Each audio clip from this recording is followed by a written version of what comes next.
한번 따라 하시겠습니다. 기도는 실패가 없다. 기도는 실패가 없다. 믿음의 사람에게 기도란 무엇일까요?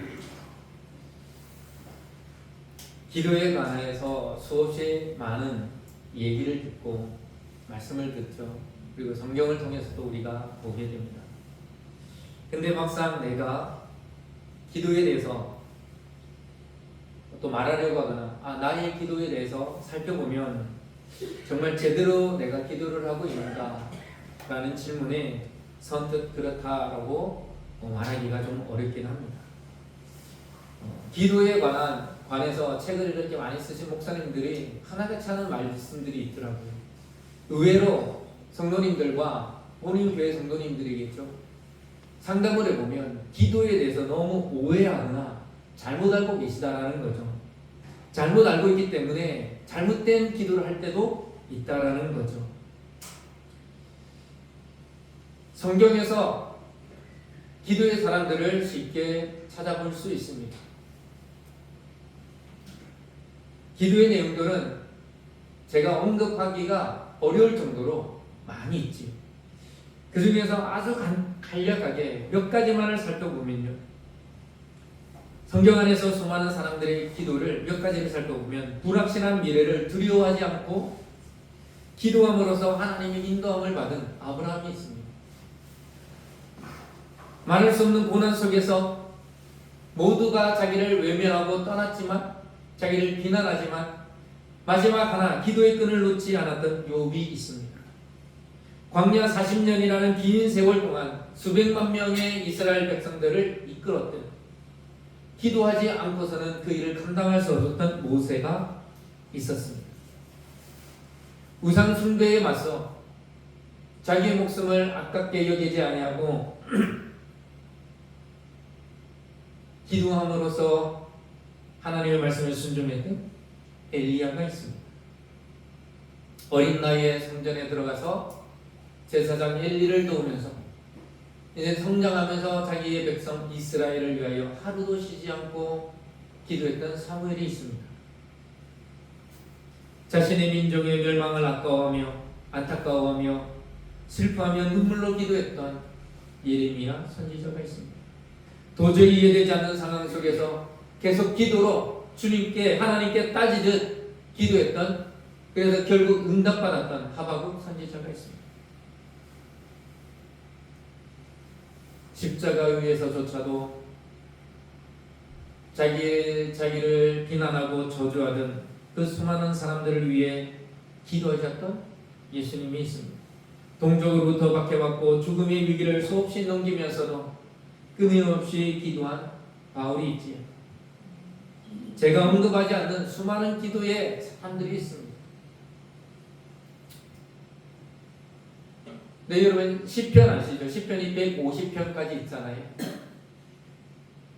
그 150편이나 되는 그 시편의 거의 절반 정도가 다윗의 기도입니다.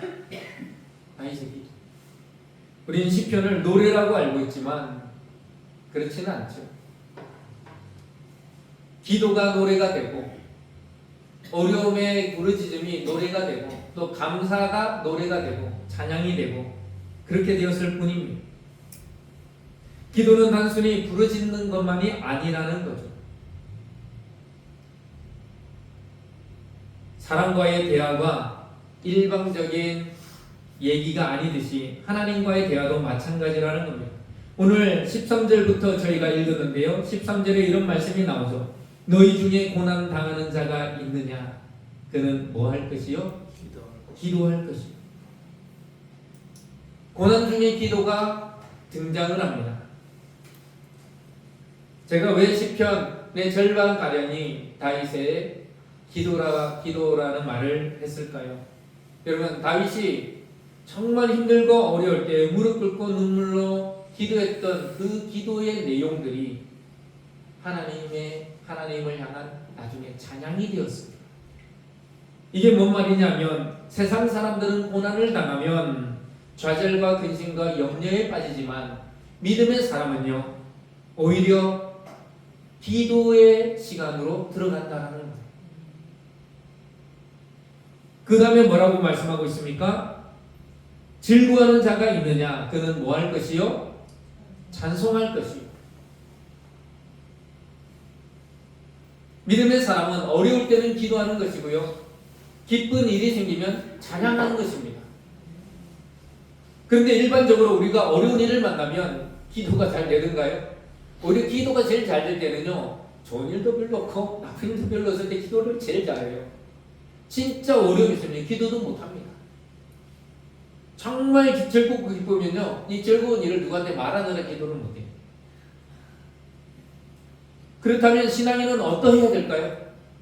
야고보 스님이, 이 야고보 사도가 얘기해주고 있잖아요. 고난 당합니까? 이 말을 바꿔 말하면요, 좀 어려우십니까? 기도하세요. 당신이 즐겁고 기쁩니까? 찬양하세요.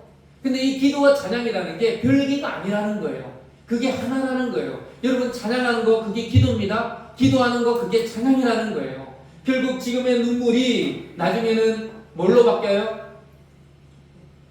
기쁨으로 바뀐다니까요. 제 대신 화관으로 만든다, 그렇게 고백하잖아요. 그 다음에 또 어떤 상황이 벌어질까요? 병들었을 때 반응입니다.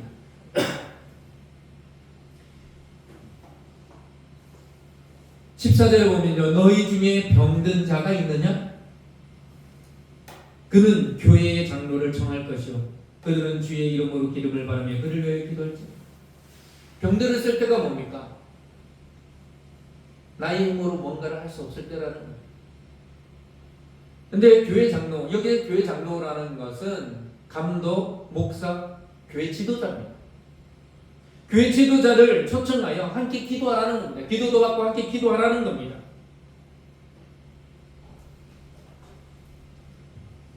이 말이 그러면 병원에 가지 말고 목사님 불러서 먼저 기도를 받으라는 건가? 이렇게 생각하시면 큰일 납니다. 이 말씀을 우리가 잘못 읽은 거예요. 다시 한번 14절 볼까요? 너희 중에 병든 자가 있느냐? 그는 교회의 장로를 청할 것이요, 그들은 주의 이름으로 뭐를 바르며?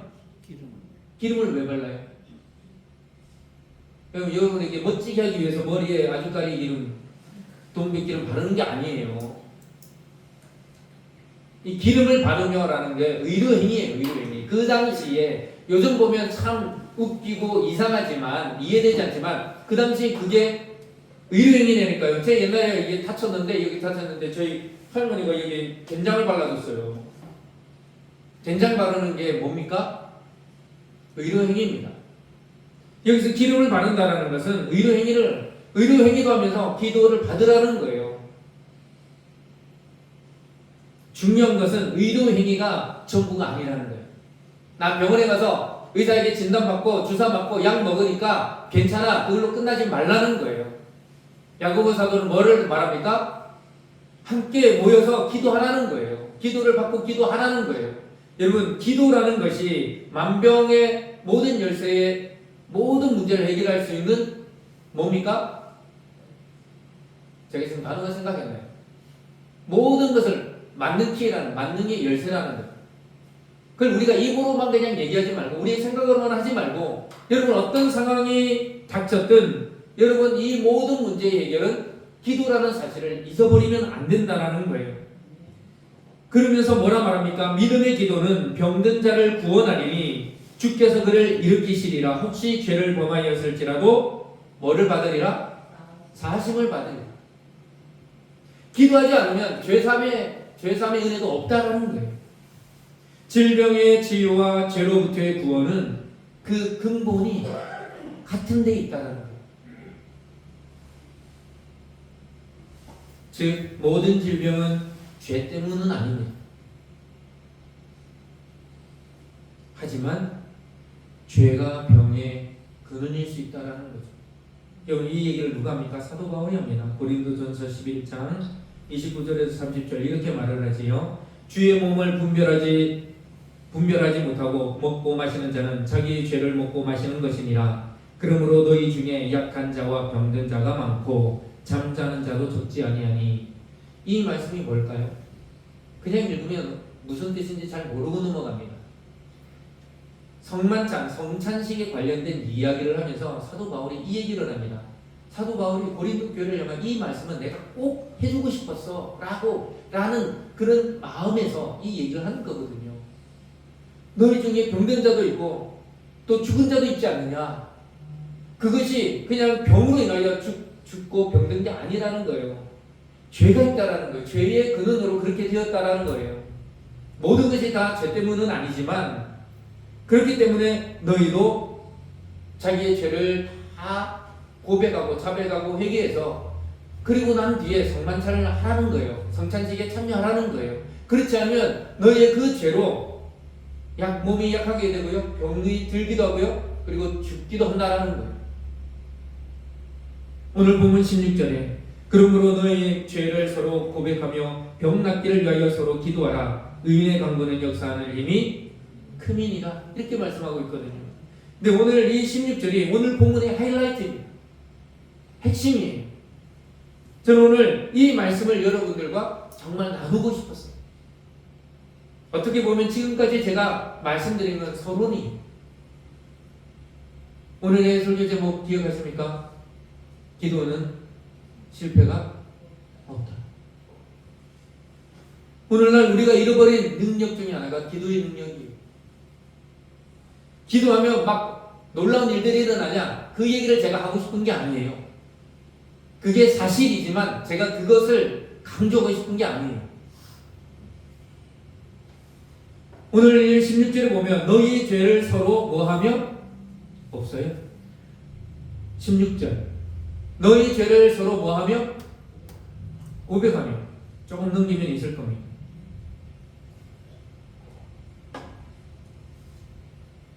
교회에서 서로의 삶을 나누는 것도 힘든데 여러분 지난 한 주간에 내가 뭐 잘못한 거 나누는 게 쉬울까요?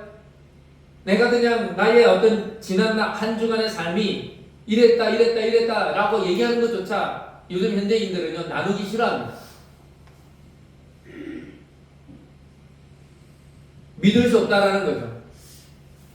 근데 내가 지은 잘못을 사람들 앞에서 나 이런 잘못했어, 나 이런 죄를 지은 것 같아, 내가 하나님께 기도하지만 여러분들도 나를 위해서 기도했으면 좋겠다. 어려울 거예요.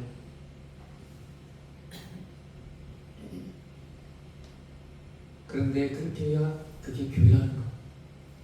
그렇게 해야 그 교회가 성장하고 부흥한다는 거. 여러분 1907년 평양 대붕을 이끌어 한국의 오순절이라 불립니다. 평양에 있었던 장대현 교회에서 시작이 되었죠. 원래는 1903년 다른 곳에서 일어납니다. 근데 이 1907년 평양의 대부흥 운동이 일어나기 시작할 때가 이 장대현 교회 길선주 장로에 의해서 시작이 되죠. 막 이렇게 모여서 하는데 그때 어느 날 이 길선주 장로가 자기 죄를 깨닫고 고백을 하는 거죠. 그 모든 성도들 앞에서 고백을 하는 겁니다. 자백을 하는 거죠. 근데 회중 앞에 서서 길선주 장로가 뭐라고 얘기했습니까? 이렇게 얘기했습니다. 나는 아간과 같은 사람입니다. 여러분 아간이 뭐죠? 구약의 그 여리고성 점령했을 때 하나님이 다 진멸하라고 그랬는데 이 아간은 좋은 것들을 그리고 금덩어리들을 이렇게 살짝 숨겨놨습니다. 그 죄로 인하여 아이성의 전투에서 어떻게 됩니까? 참패를 당하죠. 그래서 누가 죄를 범했냐, 하나님 말씀 지키지 않았냐, 그때 제비 뽑아서 드러난 사람이 아간이었습니다. 근데 길선주 장로는 자기가 아간과 같은 사람이라 그러면서 얘기하는 거죠. 1년 전 죽어가는 친구가 자기 부인에게 백냥을 이게 전해달라고 했는데 그걸 자기가 먹은 거예요. 전해주지 않고 백냥을 잡고 가였습니다. 그러면서 회개하기 시작했습니다. 근데 이 길선주 장로 그가 이것을 고백하고 싶어서 고백하며 회개했는데 길선주 장로의 이 회개를부터 시작해서 너도 나도 알 것이지 사람들이 다 나와서 자기 잘못을 고백합니다.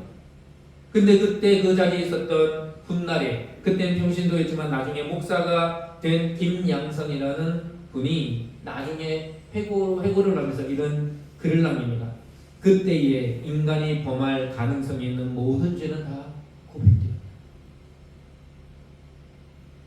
그리고 그 자리에 있었던 한 여인이 나중에 선교사가 됩니다. 이분이 어떤 글을 남겼냐, 그 글 중에 일부를 읽어드리겠습니다. 저런 고백들, 그것은 마치 감옥의 지붕을 열어 젖힌 것이나 다름이 없었다. 살인, 강간, 그리고 상상할 수 없는 모든 종류의 죄가 다 고백되었다. 그러면서요, 평양에 스탠드 장대윤 교회에 부흥이 일어나기 시작하는데 그 평양의 모든 교회들에게 퍼졌고 그것이 그때 전국으로 퍼져나가기 시작했던 겁니다.